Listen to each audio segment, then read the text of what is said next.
আসসালামু আলাইকুম বন্ধুরা, সবাই কেমন আছেন? দেখুন কারা আসলে আমরা 4 জন মিলেই বেড়াতে যাব আমঝুপির সূর্যমুখী ফুল দেখতে। তাই আমরা বন্ধুরা মিলে শুক্রবারের দিনটাই বেছে নিলাম, যেহেতু শুক্রবার দিন ছুটির দিন। তাই আমরা গাংনী থেকে আমঝুপির উদ্দেশ্যেই রওনা দিলাম।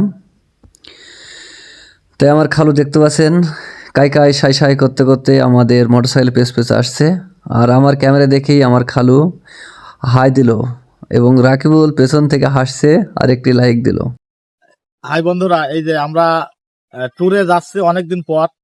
আমার খালু বিধান, আমার বন্ধু রাকিবুল। তো যেতে যেতে মাঝে তো ব্রেক লেয়ার লাগে, তাই না? সেই ব্রেক, এটা পানি খাওয়ার ব্রেক। ধন্যবাদ। আমরা এসে পৌঁছে গেলাম, এসে দেখি হাই রে লোক, এখানে লোকের গ্যাদারিং এর জন্য আমরা নড়তে পারছি না। দেখুন চারিদিকে কি পরিমাণে লোকজন। যেহেতু শুক্রবার দিন ভাবছিলাম যে আমরা ভুল করে চলে আসলাম কিনা শুক্রবারের দিনে। এত পরিমাণে লোক আজকে হয়েছে এখানে, তো বলে বোঝানোর মতো না।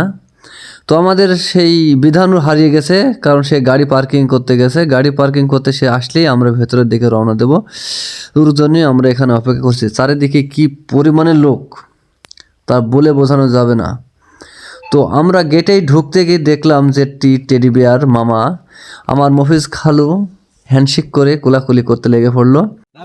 আচ্ছা, আমি যে ওনার হাতে কোলাকুলি করলাম, ওটা মেয়ে না ছেলে আমি তো কিছুই বুঝতে পারলাম না। আমার মফিজ খালু কিন্তু দারুণ একটি কথা বলেছে। আসলে টেডি বিয়ারটা মেয়ে মানুষ না ছেলে, এটা তো কেউ জানে না, সবাই জানে টেডি বিয়ার। আসলে আপনারা যদি কেউ জেনে থাকেন যে টেডি বিয়ার কি, মেয়ে না ছেলে, তাহলে অবশ্যই কমেন্টে জানাবেন। আসলে দারুণ একটি পরিবেশ সৃষ্টি করেছে এই আমঝুপির এই সূর্যমুখী বাগানে। এখানে জোয়ান থেকে বুড়া এবং মেয়ে থেকে ছেলে সবারই একটি মাত্রই ইচ্ছা জাগছে, যেখানে সূর্যমুখী ফুলটা নিয়ে একটি ছবি তুলব। তবে এখানকার যে দায়িত্বরত আছেন তেনারাও কঠিন চালাক। না হলেই প্রতিটা ভুঁয়ে দেখলাম পানি দেওয়া, আর প্রতিটা জমি দেখলাম কাদা। আসলে কাদা করে না রাখলেই দেখতে পাচ্ছেন যে মেয়ে মানুষ আর ছেলে নেই এই ফুল বাগানের মধ্যে ঢুকবে, ঢুকে এই ক্ষেতটা নষ্ট করবে। মূলত এটা সৌন্দর্য তো আছেই, তার পাশাপাশি এটা একটি ক্ষেত। আসলে এই ক্ষেতটা নষ্ট করে ফেললেই সব শেষ। আসলে আসল সৌন্দর্য তাকে দেখেই উপভোগ করতে হবে, ভেতরে ঢোকার কিছু নাই। তারপর অনেকেই কেউ ধারে কেউ পাশে যে যার মতনভাবে ছবি তুলছে।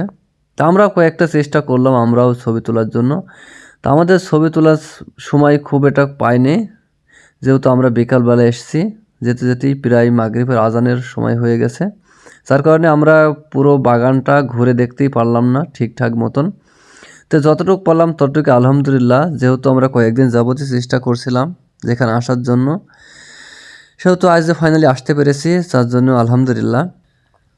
আর আপনারা যদি আসেন অবশ্যই একটু সময় হাতে করে আসবেন, আমাদের মতন যেন খুব শর্ট টাইমে যাবেন না। কারণ এখানে একটু সময় হাতে করে আসলে আপনি মনের মতন ঘুরতে পারবেন এবং ছবি তুলতে পারবেন। তো অবশ্যই মাথায় রাখবেন এর ভেতরে ঢুকবেন না যেন। এখানে ভেতরে ঢুকলে কিন্তু এরা এমনি প্রতিটা সময় প্রতিটা মুহূর্তেই একটি হ্যান্ড মাইক নিয়ে বলে বেড়াচ্ছে কেউ ভেতরে প্রবেশ করবেন না। তো অবশ্যই এই জিনিসটা মাথায় রাখবেন। যেহেতু ভেতরে একটি ক্ষেত, সেহেতু আপনাদের ফ্রিতে উপভোগ করতে দিচ্ছে, এটাই আলহামদুলিল্লাহ। তাই বলছি এখানে কেউ ভেতরে প্রবেশ করবেন না।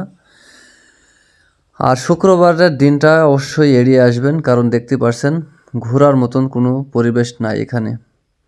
তো সবাই ভালো থাকবেন, সুস্থ থাকবেন।